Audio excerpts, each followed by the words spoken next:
Oi, tudo bem, pessoal? Tranquilo? Estamos aqui novamente com mais um vídeo do canal. Dessa vez é um tutorial de testes unitários. São muito importantes, é muito importante você saber criar teste unitário. Nos links aí, na descrição do vídeo, tem o link para o repositório desse canal com esses testes unitários, o código-fonte, um PDF explicando tudo. Primeiro, eu vou falar sobre esse PDF aqui, depois eu vou mostrar o código-fonte. Se inscrevam no canal, dá um like no vídeo, compartilha, ativa as notificações, ajuda esse teu amigo aqui, tá? Até logo. Criando testes unitários. Testes unitários são muito importantes, pois eles garantem a qualidade do nosso software. Primeira coisa que a gente tem que pensar, o que é uma unidade? Tá? Existe essa confusão aí.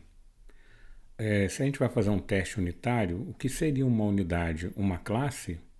Um módulo? Um código Python inteiro? O que seria uma unidade?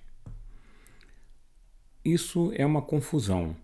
O próprio Martin Fowler, quando fala de teste unitário, ele diz que é melhor a equipe interpretar o que seria uma unidade.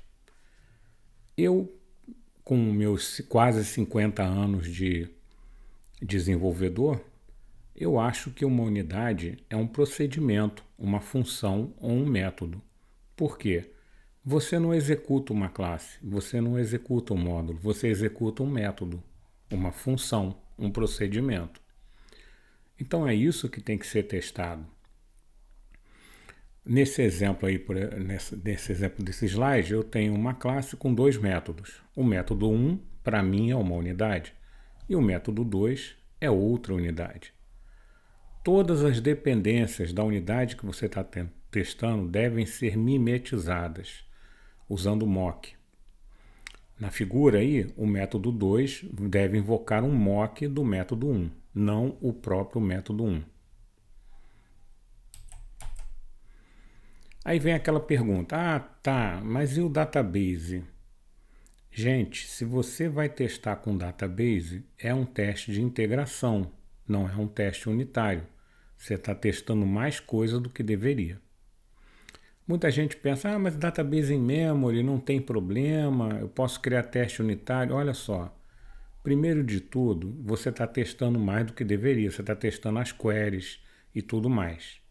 Segundo, existem diferenças entre database em memory e o database real. Por exemplo, o H2 e o MySQL, eles são diferentes.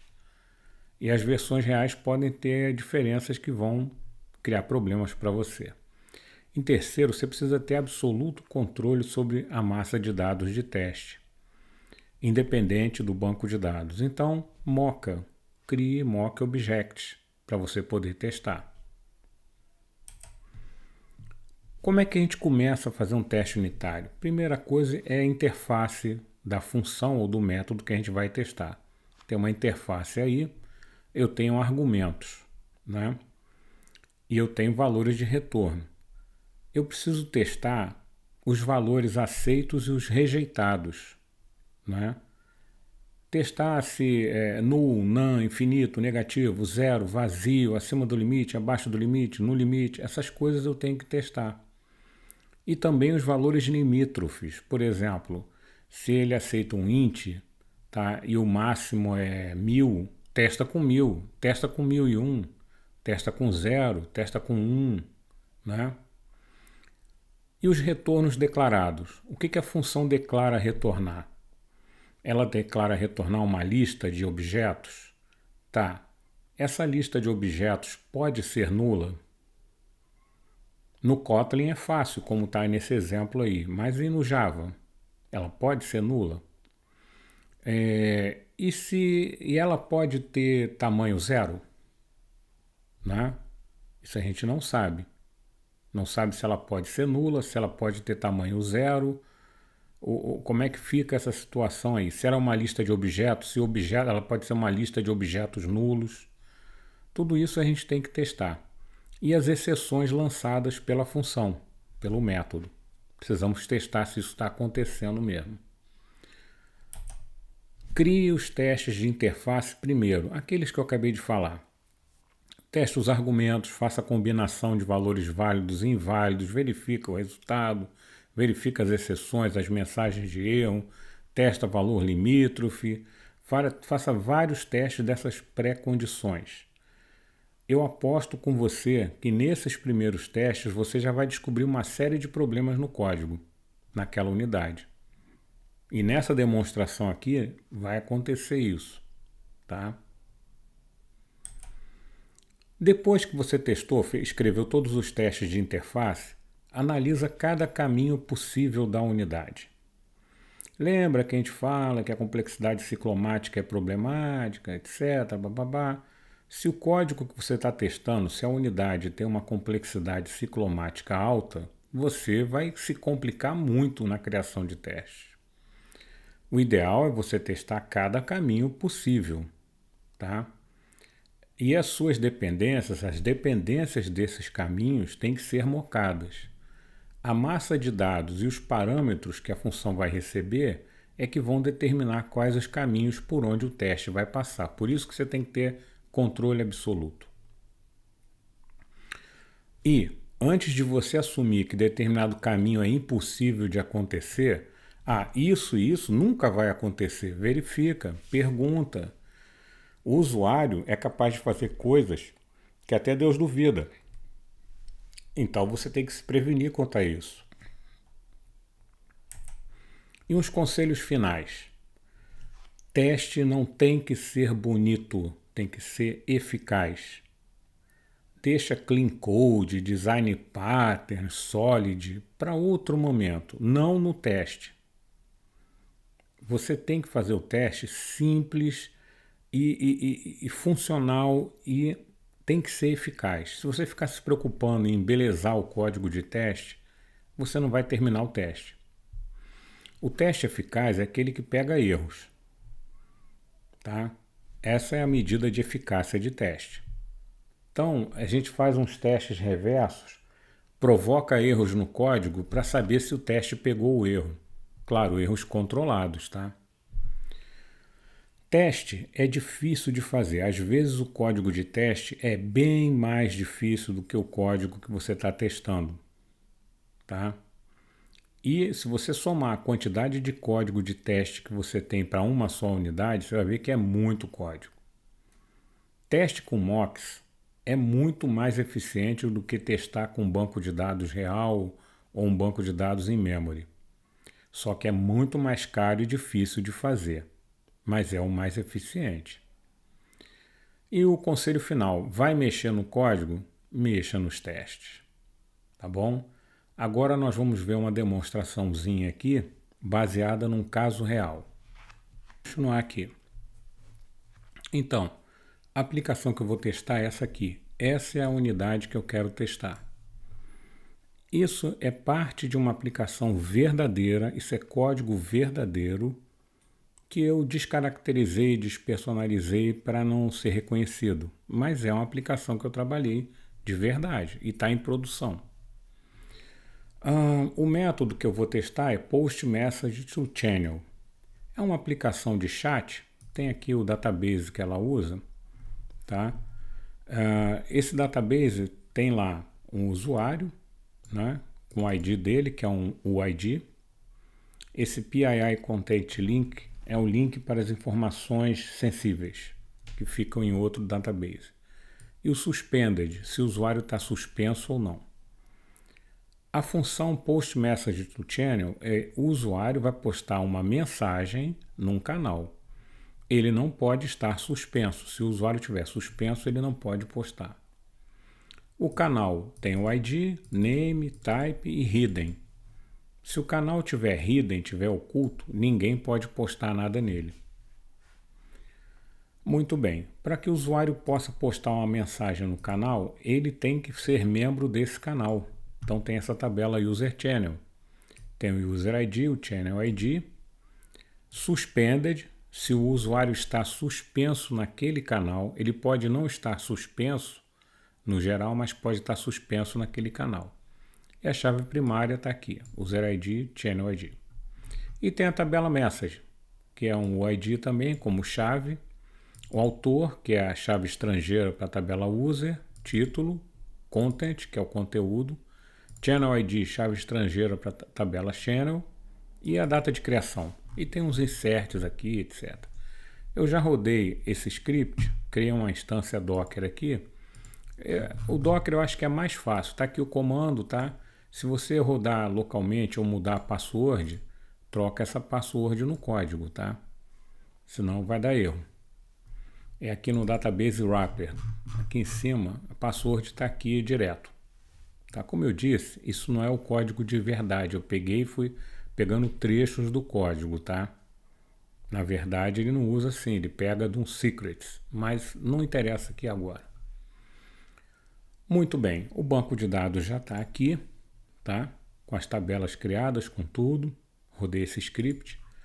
O que o código faz? Ele post message to channel.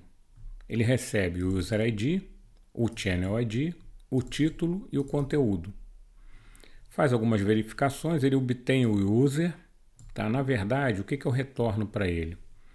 A classe que eu criei aqui, user, ela tem os dados da tabela user e tem uma coleção de channels. Está aqui um set de channels com os identificadores dos canais, para já retornar os canais que ele pertence. Então eu pego o usuário, tá? Já com a coleção de channels dele, e verifico se a coleção de channels contém o channel ID que você está passando, para saber se ele pode postar no canal. E tem outras validações também que são feitas. Aí eu crio uma mensagem e chamo o método postMessage. Tanto o getUser como o postMessage ficam num Database Wrapper. É uma outra classe dessa aplicação que ela faz toda a função de ORM, né, para mim. Eu não quis usar um ORM para não complicar as coisas. Esse getChannel eu nem estou usando mais. Tem esse getUser aqui, que é um dos métodos principais. E o postMessage está aqui. Tem umas coisas interessantes aqui. Por exemplo, ele está fazendo validação de regra de negócio dentro do Database Wrapper. Tá vendo aqui, ó? Não deveria estar fazendo isso. Essas validações não pertencem ao contexto do Database Wrapper. Deveriam ser feitas aqui, tá? Mas estão sendo feitas lá. Ah, vamos refatorar, jogar para outro... Não, não foi isso que foi pedido nesse tutorial. O que foi pedido é criar os testes unitários. A gente tem que focar em fazer o que foi pedido, né? Não ficar inventando coisa. Deixa para refatorar depois que os testes estiverem prontos e funcionando. Muito bem, tendo dito isso, eu preciso testar o quê? Teste de interface. Isso aqui é nulo, isso aqui é nulo, isso aqui é nulo, isso aqui é nulo. Temos que testar isso, né? Então eu tenho aqui, ó, eu tenho duas versões da classe dos testes. A primeira versão dos testes está aqui, ó. Está aqui. Eu tenho vários testes aqui criados com Mockito. Não uso PowerMock, não uso anotações, para ficar tudo muito simples. Esse aqui verifica se os argumentos todos são nulos, tá? Então ele faz um mock do Database Wrapper. Ah, por quê? Olha só, eu estou testando essa função. O Database Wrapper é uma dependência dela. Eu não quero invocar o Database Wrapper, eu não quero usar o banco de dados. Então, eu crio um mock dele, tá? E eu passo esse mock no construtor. É para simular uma injeção de dependência. Aqui eu estou simulando injeção de dependência, ó. Tá vendo? O construtor recebe o Database Wrapper. No Spring você pode fazer isso também. Então tá lá.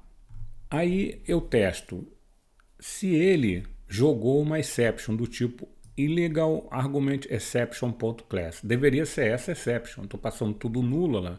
Nulo, nulo, nulo e nulo. Ele deveria jogar essa exception aqui, que é a mais apropriada.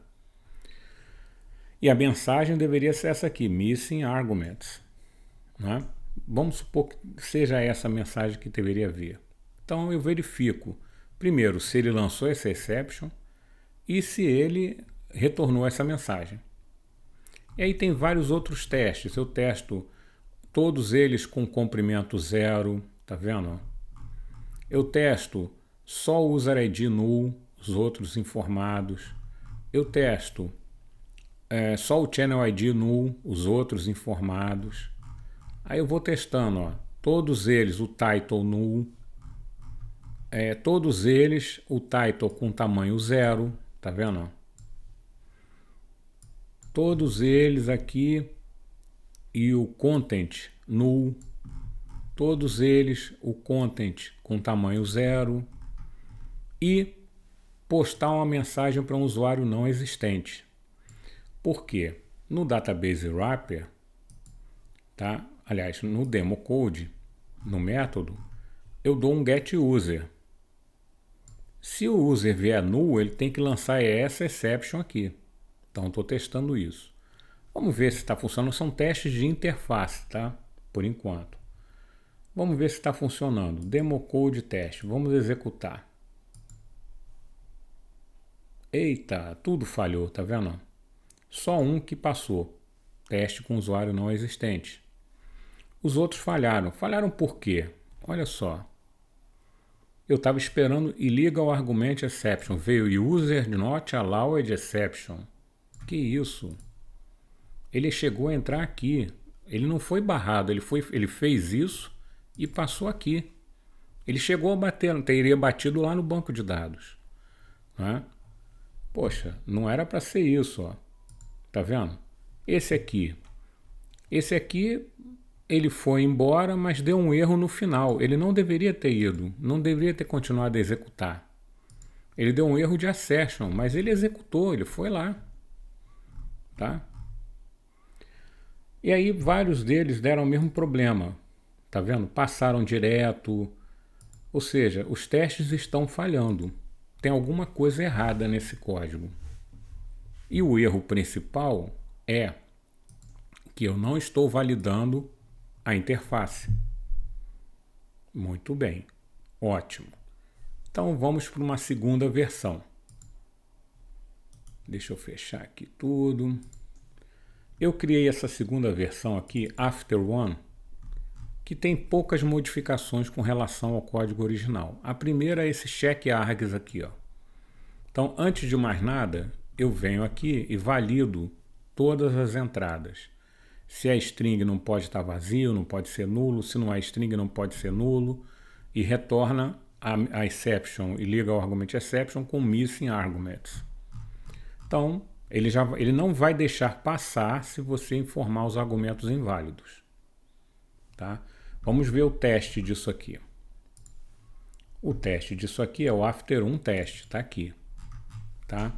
Logo o primeiro teste aqui, ó, tá? É basicamente o mesmo teste anterior, só mudei isso aqui, ó. Tá vendo? O mesmo teste anterior. Vamos ver se está rodando. Olha que beleza, olha lá. Todos os testes passaram, todos passaram. Muito bom. Então agora ele não está deixando seguir, ele está falhando antes. E tem outros testes que eu adicionei aqui, ó. Por exemplo, esse aqui, teste, aqui, ó. Deixa eu mostrar para vocês aqui. Esse teste aqui, ó, post message with user not in channel, tá? Esse é um teste novo que eu criei. E aqui, o que eu fiz? O Database Wrapper, quando eu dou aquele get user, ele retorna uma coleção de canais. Ele está retornando aqui eu estou mocando, né? Ele está retornando, tá vendo? Then return user, um canal randômico. Não está retornando esse canal aqui. Então, o usuário, teoricamente, não pode postar naquele canal. Beleza, validei mais uma regra de negócio. E um outro teste que eu criei foi esse aqui, ó, que é o Post Message Check Result. É o teste OK. E se tudo der OK? Será que ele postou a mensagem direitinho lá? Eu tenho como fazer isso sem usar um banco de dados, gente? Tenho. Se eu usar um banco de dados, é teste de integração. Eu tenho como validar tudo sem usar um banco de dados. Eu só preciso ser um pouquinho mais esperto. Por exemplo, eu aqui moquei o data source e o connection. E eu passo esse data source mocado para dentro do database wrapper. Olha lá. Tá vendo? E passo. Também estou fazendo um spy em cima do database wrapper. Quem conhece Mockito sabe o que é o spy. Você não está criando um mock, você está espionando a classe para saber se alguns métodos foram executados. E passo esse database wrapper com o espião para dentro da minha classe. Então eu moquei a data source e criei um spy em cima do database wrapper. Agora eu consigo fazer isso aqui, ó. Verificar se determinados métodos foram executados no database wrapper. Que aí eu tenho condição de saber se ele teria gravado uma mensagem correta. Tá? Então eu emulo muitas coisas aqui. Ó. Se ele executar esse prepared statement aqui, que ele vai buscar os usuários, então vai retornar esse PS user aqui, ó, que é o prepared statement do usuário. Tá vendo? Esse cara aqui, que é um mock de prepare statement. Sempre que você pegar, por exemplo, eu criei um RS user que é um mock de result set. Tá? Então ele vai retornar esse prepare statement. Se você executar esse prepare statement, tá? Deixa eu achar aqui para vocês. Prepare statement. Aqui são os gets, tá vendo? Do RS user mocado. Aqui é o prepare statement da inserção. E eu depois que eu insiro, eu busco para saber qual foi o máximo, qual foi o ID gerado na mensagem e retorno para você. Tá? Então tá aqui, ó. Sempre que você der um execute query nesse prepare statement do usuário aqui, ó, ele vai testar isso aqui e vai retornar um RS user. Sempre que você der um next no RS user, ele vai rodar aqui, ó. Eu criei isso aqui. Para quê? Ele só vai, na primeira vez, ele retorna true. Na segunda vez, ele retorna false, para ter um registro só, quando você der RS next. Se vocês olharem aqui no database wrapper, é isso que ele faz aqui, ó. Tá vendo? Então só tem um registro lá, tá? Aí, quando ele pega o usuário, pega todos os dados direitinho, porque eu já botei aqui, ó, tudo que ele retorna, né?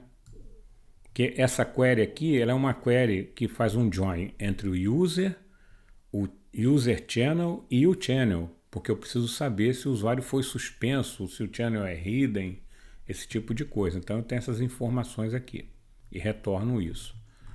Então, se o usuário veio ok, tá? Eu estou espionando lá o meu database wrapper, eu crio uma instância da mensagem que deveria ser postada. E dou um post message, tá? Do channel. Passando lá o título, conteúdo. E aí eu testo. Se o message ID que eu recebi aqui, se foi esse message ID aqui.